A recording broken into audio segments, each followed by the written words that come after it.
Welcome back. It's about time for us to take a conversation on parenting. And with us, we have Mr. Femi Shofoluwe. Now, he's a thoroughbred, passionate youth teacher with more than a decade hands-on experience with teens and youth counseling. Today, we're discussing a very delicate topic. Do you understand your child's love language? Interesting question. Have we even begun to understand our own love languages before we even start to assume or figure out what our kids' love languages are? Thank you so much for joining us this morning. Thank you for having me this morning. All right, so for those that don't understand what a love language is, can we break it down as quickly as possible? Yeah, love language actually is the way your child, understand love. Is the way they communicate, basically, and that is the way you refill their emotional battery. Okay. Understand? You see a child misbehaving sometimes. Probably the emotional battery is down and they need to be refilled. And if you don't use the appropriate love language to do this, they will not understand you. Okay. And they don't feel loved.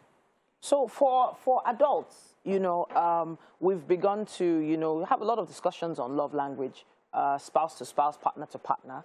And it has to do with how to give and receive love. Now, it's a given that most parents, the highest percentage of parents, love their children. So that's a given. Are you saying there's a special way that I need to start learning to show love to my child? You see, you love your child, that is true, but how do you communicate that love? That is the most important thing. Okay. If I say that I would like to feed you, and I'm giving you the kind of food that you hate. Yeah, it's food, true. But you don't eat every food, basically. Okay. So you don't keep feeding me the food I hate and expect me to enjoy it. So you need to understand what your child loves language is and use that to communicate with them effectively. And when we talk about love language, basically there are 5 of them, according to Gary Chapman in his 1992 classic book. Okay. Number 1 is word of affirmation. Some children, they love you to affirm them, speak positively to them. Okay. And then we have physical touch. Some of them, they just want to touch anytime you come in. If you go out 5 times a day, they want to hug you every time you come back. Anywhere you are, they want to be around you. Then we have the act of service. Some of them, they just prefer you do something for them rather than touching them here and there. Help them wear their clothes. They can wear it, true. But the moment you are trying to help them adjust their color and everything, you see them smiling, they enjoy it. Then we have quality time. These ones, they don't want you to go out. They don't even mind if you don't go to work. There is no amount of communication you can do to them, letting them try to understand why you need to go and work. They just want you at home. They necessarily don't want you to be touching them like that, but your presence means a lot to them. It gives them confidence. And then we have a gift, which is the most expensive part. It doesn't have to be expensive, actually. Each time you go out, you can just come home with something like candy, face towel, a new pencil. Gift. That is how those ones understand that you love them. And if you don't do that, there is no other thing you can do for somebody whose love language is gift that will make them feel loved. You just have to buy them that gift or get them that gift. Okay, so I'm trying to think about it now from a child's perspective. We are trying to understand the child's love language. Do you think it's something that has to start from when they're a baby, or do you have to wait till they're a certain age before you start communicating? If you look at everything we have just communicated right now, every child needs them. Okay. But once they pass the age of 5, that is when it begins to become clearer what aspect of this type of care they really, really enjoy. Okay. You understand? There are some, I have a young boy who is just about 2. Okay. He comes back from school, no, you can't help him off his clothes. He wants to off it by himself. So service, out of service is not for him. Don't touch my shoe. Okay. Even though he cannot remove it, he can spend 2 hours there. Don't touch me. But the other one, he just wants you to remove everything for him. In fact, he wants you to undress him and then take him to bedroom, bathe him. So you need to understand, once they have to pass 5, actually, for you to clearly see this. But you can actually start paying attention, even if they are younger than that. Like the one that doesn't want you to touch his shoe, he doesn't want you to off his clothes. You know that one, and there's nothing you can do. When they grow up, he doesn't want act of service. So I want to talk a little bit about gender now. For a boy child and a girl child. So there are some acts or some love languages that are more well, assumed to be associated with the female child, and there are some that are, you know, assumed to be associated with the male child.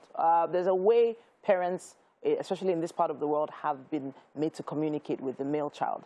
More aggressive, more, you know, military style, giving, you know, giving commands. For instance, for a boy child, you expect the boy child to, you know, in some ways sit up and take charge after a while. But then for a girl child, you know, you probably see parents giving girl children gifts more. You know, can we use gender as a way to... Gender is not a determining factor in love language. Okay. Love language basically has to do with personality. It has nothing to do with gender. I have two sons.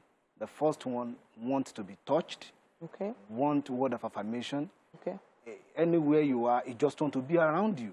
And you expect a female to possess that kind of attitude. But that is his love language, and you can't change it. If you don't communicate to him that way, you are going to be doing him a lot of disservice. In fact, they will be throwing tantrums, they will be disobedient, they will misbehave just to get that attention. In fact, they don't even mind, you know, misbehaving, to be sincere. They will misbehave just to get your attention. It's negative attention they are getting now, but they don't mind, in as much as it's an attention. And there's nothing you can do about that, you understand? Gender has nothing to do with love language. And you know, it's interesting because so I have a pair of twins, and one of my girls is all about, you know, what you brought when you get home. Now, we've heard this many times from many parents, you know, saying, is it every day I must bring something for you?